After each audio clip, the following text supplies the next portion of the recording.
नमस्कार। म आज तपाईहरुलाई ल्यापटपबाट कसरी नेपालीमा लेख्न सकिन्छ भनेर तपाईहरुको लागि सजिलो माध्यम सिकाउन लागिरहेको छु। हुन त इंग्लिश अथवा अरु माध्यममा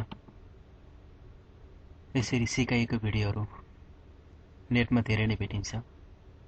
र तैपनि मैले नेपाली माध्यमबाट कसरी लेख्न सकिन्छ त सजिलो अनि छिटो माध्यमबाट भनेर मैले तपाईहरुको लागि आज एउटा छोटो जानकारी लिएर आएको छु।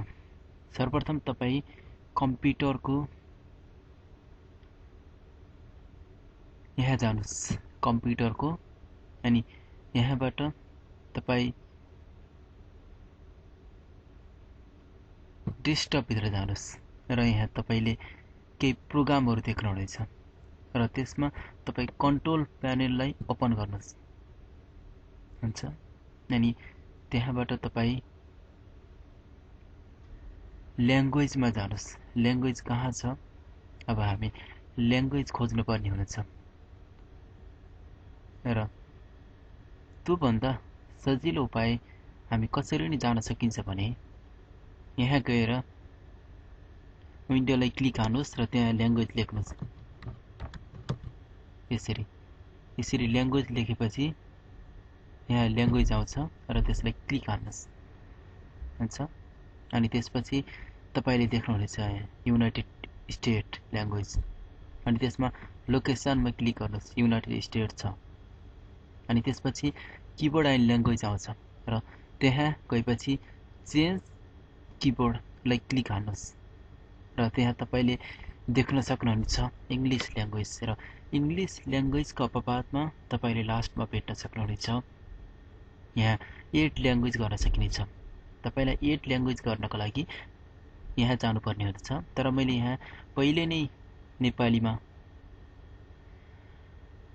सेट गरिसकेको हुनाले मैले फेरि सेट गर्ने पर्ने अवस्था छैन र तपाईहरु सेट गर्नको लागि यहाँ जानुस्, एड गर्नुस् हुन्छ। अनि त्यसमा तपाईले आफुलाई मन पर्ने नेपाली ल्याङ्ग्वेज कहाँ छ त्यहाँ क्लिक गर्नुस् र त्यसपछि तपाईको मोबाइलमा नेपाली ल्याङ्ग्वेज आउँछ।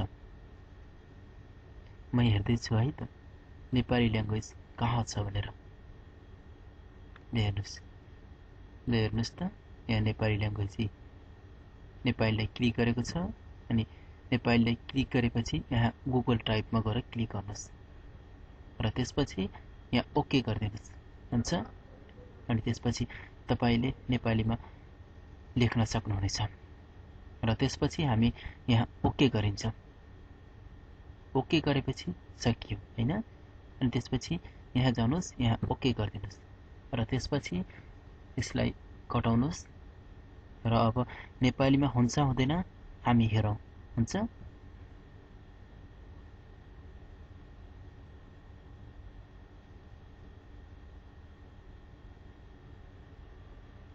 र यहाँ नेपालीमा मिल्छ कि मिल्दैन म यहाँहरुलाई देखाउन लागिरहेको छु।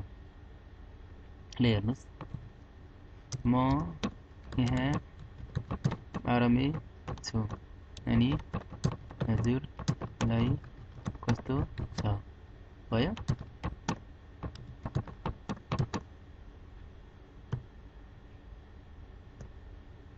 यसरी हामी नेपालीमा लेख्न सकिन्छ।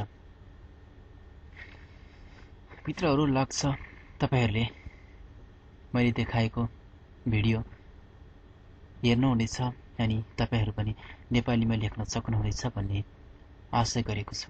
र तपाईहरुलाई यस्तै अरु कुनै जानकारी छ भने तपाईले मलाई इमेल गर्न सक्नुहुनेछ र मेरो इमेल आईडी रहेको छ rambabupande972@gmail.com मा पनि यहाँले इमेल गर्न सक्नुहुनेछ भन्दै आजको यस छोटो जानकारीबाट म रामबाबु